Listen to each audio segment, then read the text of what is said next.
I have hypermobile Ehlers-Danlos Syndrome. It tends to attract other problems. Like I have asthma, I have POTS, posterior orthostatic tachycardia syndrome. I have like so many problems. At that point in my life, I was sleeping all day in my bed. I had broken down and I had taken a kitchen knife and tried to, because like it's not a life to live if you're just sleeping through it. And your dog saved you. Yeah. What a beautiful thing. I went to through carry. withdrawals. Oh, Really bad. how does that feel? It's the worst thing ever. And I've been So very blessed to have a mom that supports She me. is.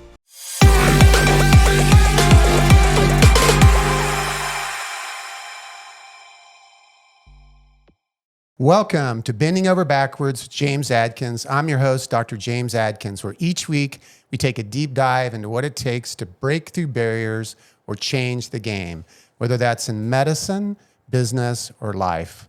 Today, I'm honored to have a lady who has overcome incredible odds. She is a patient in our practice. Her name is Kelsey Zakino, and she has a story to tell. It's exciting. Thank you for being here. Of course. I really appreciate that. Now, as you know, I don't see patients anymore. I just run the company, and so I don't know your history.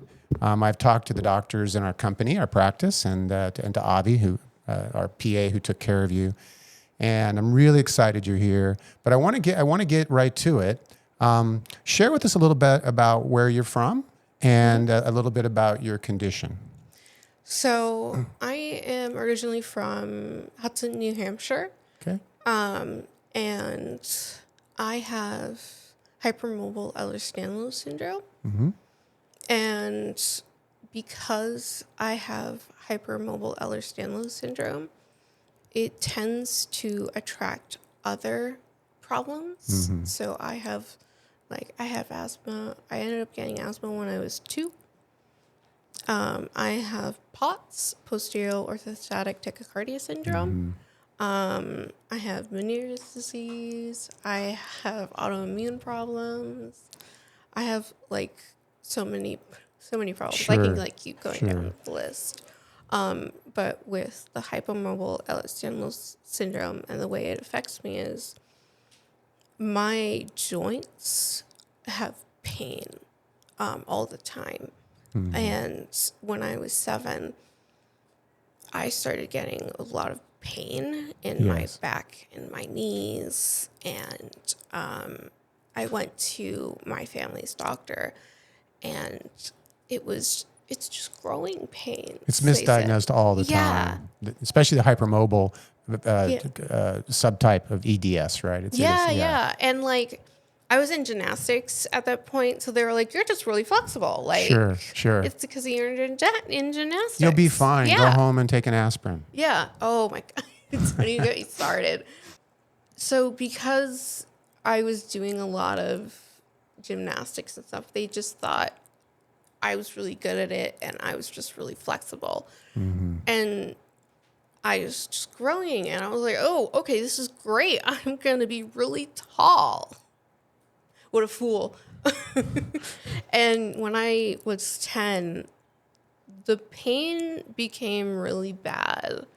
To the point where, and I was the youngest. I had 2 older sisters, and the oldest had recently gotten in a car accident. So my doctor was like, "Oh, it's just sympathy pain. Like, she's just trying to get attention." I had grabbed my mom, and I shook her, and I was like, "No, it's really bad. I need to see someone." So they had taken x-rays of my back, and L5 and S1 was slipping. Yeah. And we tried Everything, therapy, physical therapy, bob braces, acupuncture, all kinds of things. And it just wasn't working. And they ended up doing a fusion. A fusion on a 10-year-old. Right? Yeah. Is that 10 years? So a spine fusion on a 10-year-old. Yeah. Tragic. Yeah, and now that I'm older, I would have I would have refused. Now that I know, because when your spine is so young, you know, and you fuse that, what's going to happen when it grows? You know, and like really Lots like, of compensation. Yeah. And it's quite amazing that even happened. But we didn't know what to do with patients like you. Yeah. We didn't know what to do. And I understand that, like, but I really do wish like they would have been like more listen, conservative. Yeah, or just sat down and been like, listen, we can do this, but like imagine taking a bracelet and like fusing a few beads and then trying to stretch those beads out, Yeah. you know? So I still had pain after the surgery. Of course you did. But yeah. Probably more pain temporarily. Yeah. And they didn't know what to do. They didn't, because they were like, well, this is supposed to fix it, right? So they sent me to a therapist who was, because they kept saying it was all in my head. I mean, what does that do to a child? It's terrible. Yeah, It's just a saying, connective tissue disease. It's a Yeah. real disease. We know all about it, and they're telling you it's in your head, and the pain you have in your lumbar spine after your fusion, that's in your head too. Yeah. So it was really hard for me to get people to believe me, and finally I ended up like breaking down, and my mom was like, "Okay, you are in pain. We're gonna stop going to the therapist." And we tried going to physical therapist again. And it was really hard going to physical therapists because they would give you a stretch and they're like, well, you're supposed to feel a stretch. Terrible for a patient who has unstable joints. Yes. So you're saying hypermobility, which people don't realize. Your joints are unstable. You've got a connective tissue disorder. So you're the worst thing you can do is to stretch those joints. Yeah. Put you in traction. It just makes it worse. Terrible. They were all like, do yoga or, you know, here's a stretch. And I was like, well, I don't feel the stretch, Yeah. you know? And so they kept being like, well, you're not doing it at home. So I was constantly Being berated. and being like pushed down. And it was really hard for me growing up. And I really wasn't being a kid. Like all the sports that I wanted to do and was doing, I had to stop. Sure. Can't be a gymnast with a nope. lumbar fusion. Couldn't be. I was planning on being an ice skater. I had to stop being an ice skater. I at least was able to do violin. I loved violin. When I was in high school, the pain had started to go to my hip. And we found out I had hip bursitis because I was walking differently because I was compensating. Sure. And they didn't know what to do. They're like, well, we could give you like the little foot soles in like your shoes. And I was like, what is that going to do? Orthotics is going to fix your EDS. Yeah. It's like, okay. Fusion, orthotics, psychologist. Yeah. Yeah. So I was like, I don't know. And it was really hard. They couldn't find me even the right orthotics because I had really tiny feet, but really wide feet too. So they were like, you just have to make sure to constantly adjust your hips. And they're like, it's also weird too. Your legs are too straight because I was hypermobile. So like my knees kept straightening too far. And they're like, so just constantly bend your knees a bit. And I was like, sure. And think of that consciously all day long. like, okay, yeah. Like consciously think of breathing too. So this must have been hard on your family too, right? You have two. Do any of your siblings have EDS or no? I think one of them does. Okay. Because she had knee problems also to the point that she didn't have cartilage underneath her knee plate. And she was getting like gel injections under her knees. Okay. And they actually, when she was 8, she had such knee pain, they wanted to do exploratory surgery to find out what was wrong with her knees. We'll do surgery to see if we can figure it out. That's always a great idea. This was Children's in Boston. Wow. Yeah. So walk me along those points. So at age 10, you have your fusion. You're dealing with these symptoms. and you're doing everything you can. You're seeing doctors, you're seeing therapists, you're dealing with people not believing you. Yeah. All of the challenges that gives you, and then you wind up in Arizona. Yes. And I don't want to skip through anything, but you wind up in Arizona and you come in my practice. Yeah. And tell us about that experience. If you would. What did we do? Because I'm sure maybe we did some things right, maybe we did some things wrong, but please share with us. So going from New England to Arizona was huge. The weather was so different. There was no humidity, which was such a bonus because the humidity is so heavy on like the joints and everything. So when I went to Arizona, that was. Did you move here for that reason, to try to get away from the humidity? Did someone counsel you on that a bit or not? We once went to vacation here. Okay. And I was like, wow, I'm feel waking better. up without like soreness and stuff. So we were like, okay, why don't we try staying here for a while? And I was like, oh, I'll just like go to college here. Okay. And so when I was in college here, I still needed like some pain relief and stuff. So I tried to practice, and there was a major difference in that. Major difference in the East Coast versus West Coast with medicine, or Medicine and listening wise. A lot of times over there, they wouldn't talk to me. the East Coast? They knew what was wrong with you. They would talk to my mom. Oh, really? Like, I would have her in the room with me, right, to remember things, because with POTS, I get foggy brain. Sure. They wouldn't stare at me and talk to me. They would just stare and talk to my mom, and it would really frustrate me. Sure. Because I'm like, I'm the patient. I know what's wrong with me. And, like, I would say something. They would glance at me, and then they would answer at my mom. And I'm like, okay. Like a third party in the room. Yeah, it really felt like that. And that was just like another beat down on me. And when it came to medicine, they would hand you anything.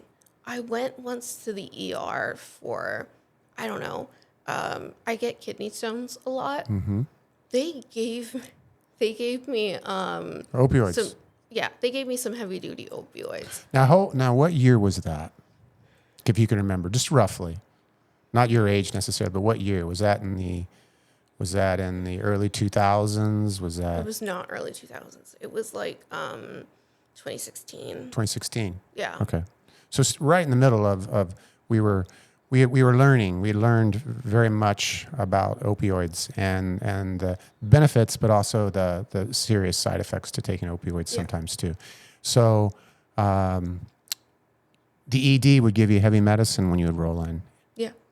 And what was a sequela to that? I mean, I hated it because of the way it made me feel and stuff. Mm-hmm. And you get medicine and you think it's made to fit like your body. It's made in the sense of like it's not gonna make you feel confused and like you're not there, you know? Mm-hmm. And that's what the medicine did. disassociated you a little bit from your body. Yeah, to the point where like I needed help getting out of the car and like into the house and stuff because I was like, whoa. So I don't usually like opioids, Sure. you know? Strong. And like coming here, it's such a difference because they want you off a lot of medications, and that's good in some sense and bad in others. Correct. It's a balance. Yeah, it is a balance. But I do like it when it comes to like when you're feeling better. Like with Dr. Avi, he's helped me feel so much better with my pain. I was like, yeah, get me off this pain medication and stuff. Yeah. He was excited. He's so happy with your results and called me, and that's why you're here today. Yeah. And so you come into practice, and you're at that point, you're in a wheelchair. Yeah. And you're 26. Mm-hmm. And you are dependent on fentanyl at that point. Yes. And there's side effects to that, like you were saying. And so walk us through some of the what were the hard points when you were dependent on fentanyl, and the side effects that you feel maybe people need to be aware of, et cetera? So when I got to the point of needing fentanyl, I had gone through a lot of medications. And I'm allergic to NSAIDs. So I'm really limited on my choices of medication. And all medications have side effects. Anti-inflammatories have really bad side effects. Yeah. Tylenol, side effects. yeah. We know that. And I had tried, on the East Coast, I had tried a Butrans patch. And for, I think it was 3 or 5 days, it would work wonderfully. And then I broke out in dermatitis and a huge rash that covered half my body. And So another blow. You get a Yeah. medicine you think is going to help you. that was the last medication. It was like my last chance almost. And I How just, depressing was that? I mean, to get that relief, and then you get it a was, rash, and you can't use it anymore because it's a topical. It's a topical. It was like patch. the carrot dangling before you, you know? And it constantly felt like that because, like, a medicine would work, and then I would have a horrible symptom, and it would, like, get taken away from you. or we would have to try something else. And I was just getting so hopeless because at that point in my life, I was sleeping all day long in my bed. And I had a dog that I really loved, and I just really wanted to just be with him and like play with him and take him on walks. I couldn't even walk my dog. And it was just really hard for me. And like I kept explaining to, you know, my doctor, like, I just want to take my dog for a walk or just throw a ball, you know? And I couldn't. I was just laying in bed and crying all the time. And they're like, well, the only thing left to try, because I had already tried morphine. Sure. And like morphine doesn't work on me. They're like, the only thing left to try is fentanyl. And I had already said no to it before. Scared of it. Yeah, scared, terrified of it. Because where I lived, like you can see the effects from people, you know? Yeah. The illicit use. Yep. Yeah. And so I was like, you know what? Let's just do it, because I had, like, after the Butrans patch failed, I had broken down and I had taken a kitchen knife and tried to cut myself deep enough that I would bleed out. My dog had sat on me to try and stop me. Oh. So that's what. That's how bad it got. Yeah. You were finished. You're Yeah. gonna take your own life. Because, like, it's not a life to live if you're just sleeping through it, you know? You can't hang out with friends. You're a young lady. Yeah. You're still young. Yeah. So you're going through this moment. You try to take your own life because Yeah. you're at the end of your rope. You were back east still then at that Yes, time. yeah. And your dog saved you. Yeah, he What a did. beautiful thing. He did. I loved him so much. And what was the next point? What was the next moment for you? How did you get out of that scenario? When I was on the fentanyl, they put me on the fentanyl and it worked. I was able to walk around. I was able to do things. But when I came here, because I was like, I want to be able to be in like a beautiful place. Yeah. Because it's just dark and gloomy in New Hampshire. You know, it's New England. On top of the feelings of depression, it's Yeah, just dark. It is just dark. That's how people describe it. So when I moved to Arizona, I knew I wouldn't be able to get the fentanyl, you know, and I would have to find a new doctor.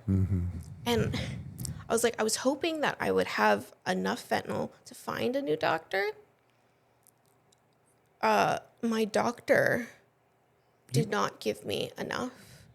You're hoping you wouldn't run out of your medicine Yeah. before you could find another pain I practice to went take through care of it. withdrawals. Oh. Really bad. Really bad. And that's what patients dependent on pain medicines are terrified of. Oh, it's, yeah. How I've seen patients go through it. Mm-hmm. Share that with me. How does that feel? You're shaking. You're sometimes throwing up. It's Bowel changes. Yep. Cold sweats. And it's the worst thing ever. Like, you're shaking and you're sweating, but you're freezing. Like, And you still have pain. and you still have pain. Now a lot of Yeah. emotional pain on top of the physical symptoms. And the worst thing was I was going to doctors and they were like, "Oh, you were on the fentanyl patch?" And they wouldn't want to help treat me. And I was like, "I don't want to be on the fentanyl patch. I want to, like, let's talk about trying a different pain plan." They did not want me. It was the worst thing ever. It was like, to me, it was like, because I made this decision, it was my fault that I You were wanted being to- judged. yeah. You were being judged. But it was like my fault that because I didn't want to be in pain, I now had to suffer in pain and now, you know? And there was like no hope. And it was really hard. And I remember this one doctor I went to, he had just came in and he sat down and he's like, "What can I do for you?" And it was like, With that attitude. yeah. And it was like the 9th doctor I seen. And I had just said, "What do you mean?" He didn't like that. And he's like, "Why are you yelling at me? Why are you getting angry with me?" He stood up and I'm just in my wheelchair. And I'm like, I don't have an attitude with you. I'm tired and I'm in pain. And he's like, "I need you out of my office now." And I was like, okay. Like, I had given up at that point. I was like, all right. Like, It's awful. yeah. And that's a problem with pain physicians because, patients that are taking fentanyl or dependent on fentanyl or dependent on a high level of opioids, oftentimes pain physicians and pain clinics won't let the patient even in the door. Yeah. I know because that used to be my policy, and we changed that. We've got an initiative that we accept patients like that, and we want to help them, and we're not judging them and prescribing Suboxone to them like we could do to you. But I understand that it's terrible to hear it from a patient's point of view. It's the fear. The doctors got fear too. They're afraid because we saw the pendulum swing with medicine and opioid use and fentanyl. But then we end up under-treating patients. And that's what you were running into, is physicians that were scared to treat you and then being defensive, right? Yeah. Yeah. And then with Avi, it was such, I don't know. It was like he was an Shout out to Avi Mullen, our PA. He's a special man. Thank you. Great. It was like talking to an actual person again. Like, he really cared for his patients. He does. And it was such a relief to just sit down and just talk and feel heard. So it was really wonderful. And he was like, "Well, we can give you this Suboxone, but we can also do this. We can do this and this." And I was like, oh my goodness, that sounds wonderful. You were finally in a multidisciplinary Yeah. pain program where we provide injections and minimally invasive surgery and Yeah. therapy recommendations, and we're not afraid to prescribe medication. There was options for Yeah. me. It wasn't just one thing. And I didn't realize that I was so tired of just given one option. Yeah. And patients with complex pain need a multi-specialty or what we call a multidisciplinary pain program because it's multifactorial. The reason you're having symptoms and the way to treat it involves oftentimes many different interventions, right? Yeah. So share with us about some of the interventions you had. I didn't read your records because I wanted to ask you, but share with us some of the interventions that we did with you. So I have gotten steroid injections. I got them in my hips and my SI joints, and then in my right shoulder. I could not walk Because you were in a wheelchair. Yeah, I was in a wheelchair. Yeah. And I hear you're ready to dance now. So I know you've come a long way. But so you Yes. had some injections and we changed your medicine, right? Yes. So we put you on a medicine called Suboxone, buprenorphine. Yeah. And tell us about that experience and how a little bit. So I wake up in the morning and I take Suboxone, and that stops like any aches that I have from the night before. And that'll continue for like 8 hours. And with the shots that I have, I just feel really nice. And then I'll do some stretches and stuff. And I'm able to do some Pilates. Some exercise. Yeah. You're... And it feels great. And Avi has recommended me to some therapists, like physical therapists. Yeah. Yeah, and it's really nice. So that's our program. Yeah. We take patients that need medicine, and we're able to, especially patients that are dependent on opioids or fentanyl dependent, and we can put them on Suboxone, give them a home exercise program, talk to them about human nutrition, and then put them with a behavioral health therapist. And that program is one that has been determined scientifically to be highly successful. Yes. And as soon as you start taking that medicine, you have a 50% chance less of dying from an overdose. Yeah. Which is nice, right? Yeah, because with the fentanyl, I had to carry around the naloxone. Yes, in case I OD'd. Did you ever have an experience where your respiration was slowed before you were on this medicine? Do you ever use that medicine? No, you never had to. No. Okay. But I do have asthma, so I had to take like the, asthma medicine a lot, inhaler, and so. Yeah, there's also some concern about vascular changes with patients with EDS, right? So like my asthma has gotten worse, but it has. Yeah. So share with me, I see the smile on your face and it's exciting. So you roll in a wheelchair, you have a real conversation with Avi. He's a very experienced pain practitioner, and you guys you connect and you start taking this medicine, you get some injections. Tell me how life has started to change. I can go out now. Like I wasn't. You got a beautiful smile. I like seeing that smile. Thank you. I was constantly laying in bed throughout the day. I wasn't able to, I do art. And to do art, you got to sit there or stand for hours long. And I wasn't able to do that. So I had a lot of unfinished projects. So you're able to get after them. I did. And like, I'm able to complete projects now. I'm able to sit and hang out with friends or go out with them. And I did First Friday and like walk around the museum and stuff. Like not rolling around in a wheelchair at 26, right? You're walking. That's awesome. I know, it's really amazing, and it's given me the ability to take my life back. And I didn't have that before.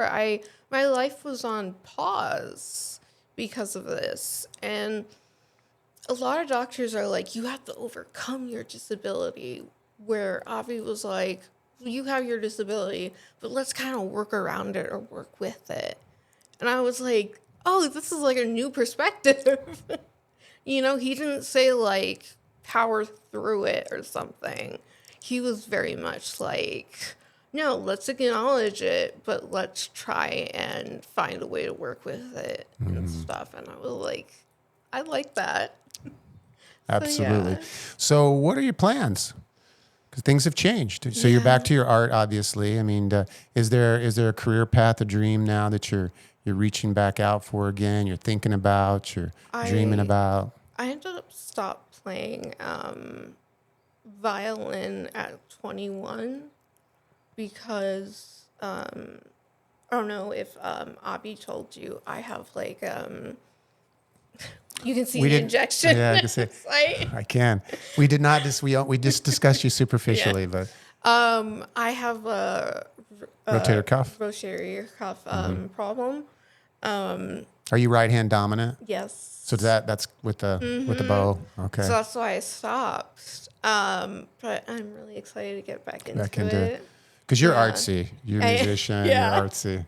Very cool. So, and I'm thinking of picking up some painting classes in the community college in Mesa. Okay. Yeah, because I've never done oil painting before because you have to stay with the paint because it's a lot of fire retardant chemicals and stuff. Mm-hmm. So it can catch on fire and stuff. And I would really love to like get into oil painting. Okay. Yeah. Okay. So I'm gonna hop skitch over here to other people because I know one of your primary motivations for coming today was you want to help other people. I do. You want to share with other human beings that are going through. Maybe that everyone doesn't have the complicated diagnosis of EDS that you have, but many patients, as you know, in the United States, there are millions and millions and millions, estimates 20, 30, 40 million people that are dependent on pain medicine to get through the day. And not all of them are taking the safer medicine you're taking. I mean, we read about the number of overdoses in this country. Anywhere between 60 to 80,000 Americans overdose from opioids in this country every year. And the medicine you're on prevents that, but it also gives you pain relief. It's a beautiful thing. But what advice, we see patients that have had herniated discs and spinal stenosis and have had multiple spine surgeries or horrific car accidents, and they're oftentimes at a loss. They don't know what to do. They're depressed. They feel like their life is over. But share with our audience a little bit, because I know that's what you wanted to do today. Some words of advice from someone who's been through it. You've been through it. You've been through the lowest part of it, and you're coming out on the other side. So I'd love to hear some advice. I find that when you're at the lowest point, it's gonna sound silly, but reading really helped me. Reading, like finding little pockets of like fantasy wisdom, world. Yeah. Oh, fantasy, like fiction. Fiction, because You could escape a bit. yeah, it healthy helps, escape. It helps to escape when like you can't like get up and escape. You can't like go and move. And I know this sounds also weird. No, it doesn't. Rage rooms. Pardon? Like, have you ever heard of like rage rooms? Rage rooms? Rooms. I know I get a little accent. Rage rooms. I don't think so. What is that? So if they're not able to like do it, they could also just go and scream in the forest like I have. But a rage room is you go and they have like, it's like a company and they have like little pockets of stores around. You go, you suit up in safety gear and stuff, and you just go and break things. Interesting. Yeah, because it's not just you're sad, you're angry. You're so upset and angry. You're angry at yourself because you're not able to do what you used to be able to do. And then you're angry at the doctors because I don't know how many times I've been told, wow, you're not really normal, or you have a lot of health problems, or like, oh, you're so young. And I'm like, I know I'm young, but I still have the problems. So you get like really angry, and like you have to like release it in a healthy way so you don't end up like yelling at the people that are trying to help you. So like sometimes just like like taking a pillow and screaming into it really helps. And then, yeah. And you said the art, because you're reading, your art seems to be a bit outlet, of a good outlet. Did you, now you also, I got the benefit of speaking to your mom briefly off of camera, and I wanted to share something else. When you were going through trying to figure out what medicine to use, going through withdrawals, it's a pretty scary thing. Your mother, this happens to patients. We know this, and if you're in the pain community, patients run out of medicine, and then they go out on the street. Yeah. And they go, your mother didn't do that. She wouldn't do it. No, But you wanted her to because you'd had it. I was You're very desperate. Yeah. Desperate. And that's the fear.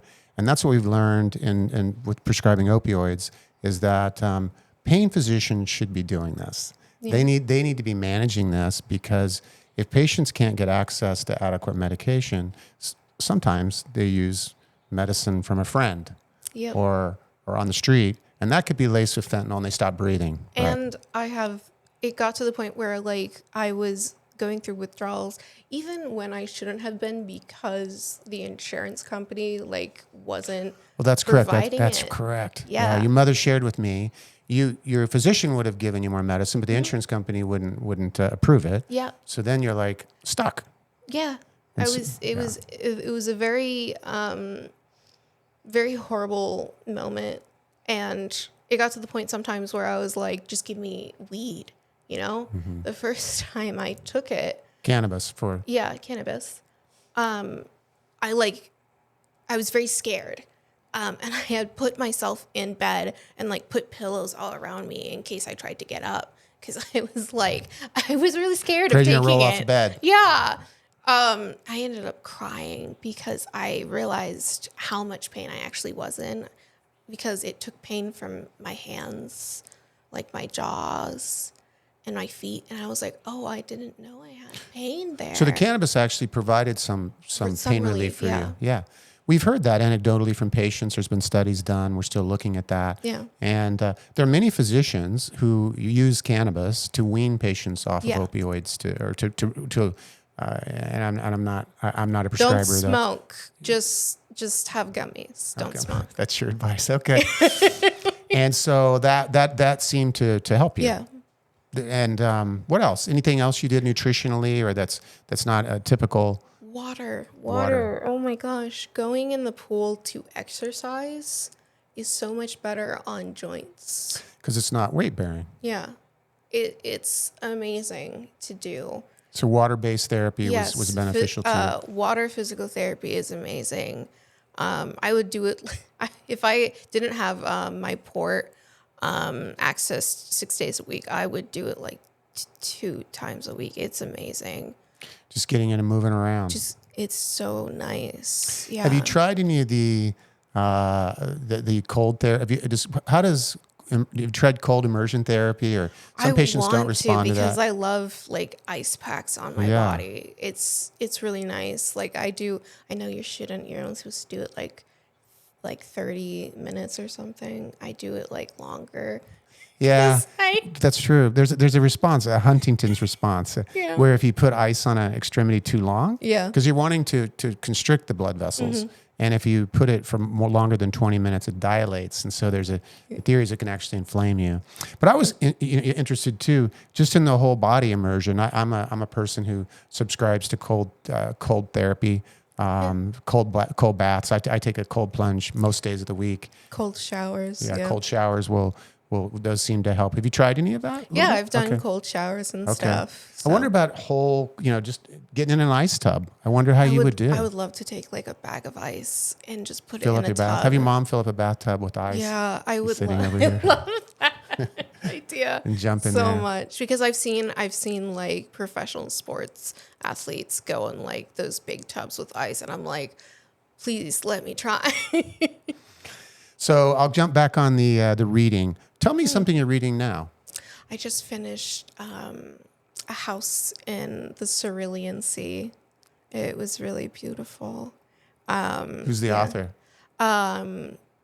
T.J. Putting you on the spot. I don't know how to pronounce his last name. So do you read a lot of fiction? I do. Yeah. Okay. Because escapes. It's an escape. It is an escape, and it's a healthy escape. The things that some authors can come up with are so beautiful. It's really great, and I have been blessed with the ability to imagine things and picture it in my mind. I know some people can't do that, so it's just like a little movie in my head when I read. So when you are stuck in bed, it's just you vividly see it. Yeah, you vividly feel like you're touching it, yeah. feeling it. And then when you do dream, you have wonderful dreams. So Beautiful. Yeah. So wheelchair to dancing. It's what an amazing story. Do you have anything else you would like to share with our listeners before we sign off here? Anything else you'd like to share? I think it's really hard to try and push on and not just quit. But sometimes if you're lonely and you don't, it's hard when you don't have a support system. And I've been very blessed to have a mom that supports me. She is. She's sitting here right now. Yeah. If you're able to, go and adopt a dog or a cat. Because when you're in a position where you're laying in bed all day, you have to get up to feed that cat or dog. You know, you have to provide for that cat or dog. And that cat or dog is going to nudge you and be like, play with me, you know? And that's a little bit of exercise. Mm-hmm. That's you getting up. Mm-hmm. And you're going to want to get better for that animal. That makes sense. And I truly believe I stayed alive for my dog. What kind of dog do you have? I had a German Shepherd. Oh, we have one of those in our family. I'm a big fan. Yeah, beautiful. Yeah. He passed December 13th. I think he waited until I got better to finally leave. Yeah. Amazing. But yeah, I really think like getting an animal, it really helps you. Yeah. There is a lot of I hear on the radio with these wounded veterans and they're recommending dogs for veterans and for PTSD because when you have the level of pain, just having a spine surgery like you had will give you PTSD. And cats purring helps you heal, your bones heal.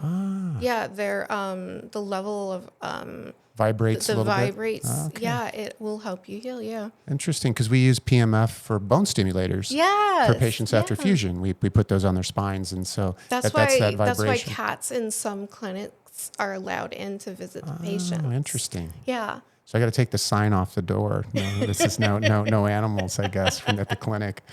That's great. Well, it's so beautiful to see you smile, and your story is so inspiring.